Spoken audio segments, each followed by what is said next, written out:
कटघरे में खड़ा ये जो शख्स है, ये इस लड़की का बाप है। ये अपनी बेटी की शादी करना चाहता है, लेकिन शादी से पहले इस लड़की की कुछ फिजूल सी शर्तें हैं। शर्तें नहीं, पागलपन है। पागलपन? लाखों करोड़ों रुपया लोग शादियों में खर्च करते हैं, क्या वो पागलपन नहीं है? पिता अपनी घर की लक्ष्मी दे और दहेज भी, क्या ये पागलपन नहीं है? एक तरफ हम अन्न को पूजते हैं और दूसरी तरफ उसी अन्न को कचरे के डब्बे में डालकर उसका अनादर करते हैं, उसकी बर्बादी करते हैं, क्या ये पागलपन नहीं है? शादी शादी ना होकर एक स्टेटस सिंबल बन गया है। जिसके पास जितना पैसा उतनी पैसे की बर्बादी। लाखों रुपया शादियों में खर्च कर देंगे, लेकिन वहीं अगर आपकी शादी में एक गरीब आदमी आकर खाना खाता हुआ पकड़ा जाए तो उसे मार पीट कर इतना जलील किया जाता है कि मानो आपकी 4 चांद लगी शादी में उसने एक धप्पा लगा दिया। ऐसी शादी को मैं शादी नहीं मानती हूँ जज साहब। इसलिए शादी के लिए मेरी अपनी कुछ शर्तें हैं। क्या शर्तें हैं तुम्हारी? शादी में दहेज ना दिया जाए। लेकिन दहेज तो लड़के वालों ने मांगा ही नहीं है जज साहब। AC, cooler, TV, washing machine, 5 lakh रुपए और एक गाड़ी, ये सब क्या है पापा? ये सब बेटी हम तुझे दे रहे हैं, लड़के वालों को नहीं। ये आप इसीलिए कह रहे हैं ताकि समाज आपको ये ताने ना दे कि आपने खाली हाथ अपनी बेटी ससुराल भेज दी।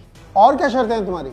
शादी के कार्ड ना छपवाए जाएं। तो लोगों को शादी में कैसे बुलाया जाएगा? केवल घर परिवार के लोग ही शामिल हो और उनके लिए कार्ड छपवाने की कोई जरूरत नहीं है। उनको न्योते और भी तरीकों से भेजे जा सकते हैं। और क्या शर्तें हैं तुम्हारी? शादी किसी बैंक्वेट हॉल में ना कराई जाए, किसी मंदिर या साधारण से आश्रम में हो। इसकी कोई खास वजह? वजह सीधी है जज साहब। बैंक्वेट हॉल में डीजे होता है, वहां पर लोग नाचते हैं, गाते हैं, शराब पीते हैं और लड़ाई झगड़े करते हैं। मंदिर में ये सब नहीं होता।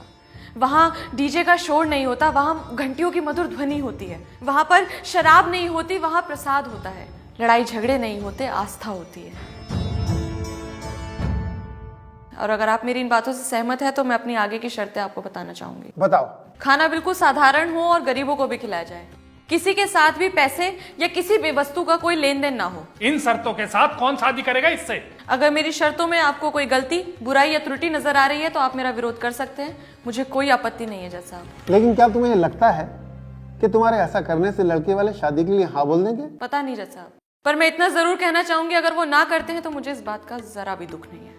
इन शर्तों पे कोई शादी नहीं करेगा तुझसे, फिर क्या करेगी? जिन लड़कियों की शादी नहीं होती, क्या वो कुछ नहीं कर सकती हैं पापा?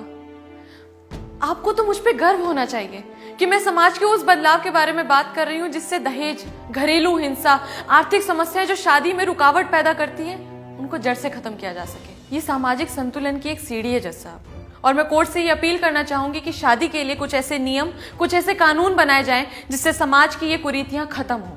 पहले भी लोगों ने सामाजिक व्यवस्था को बदलने के प्रयास किए हैं और उन्हें पागल घोषित कर दिया गया, पर आज उन्हीं प्रयासों को, उन्हीं बदलावों को सही ठहराया गया है। शायद, हो सकता है मैं भी उन पागलों में से एक हूं जज साहब। That's all my Lord. तमाम दलीलों को मद्देनजर रखते हुए ये अदालत इस नतीजे पर पहुंची है कि लड़की बालिग है और लड़की की मर्जी के बिना माँ बाप उसकी शादी नहीं कर सकते। रही बात शर्तों की, तो वो विचाराधीन है। न्यायकर्ता उस पर बैठक करेंगे और निर्णय लेंगे। अदालत बर्खास्त की जाती है।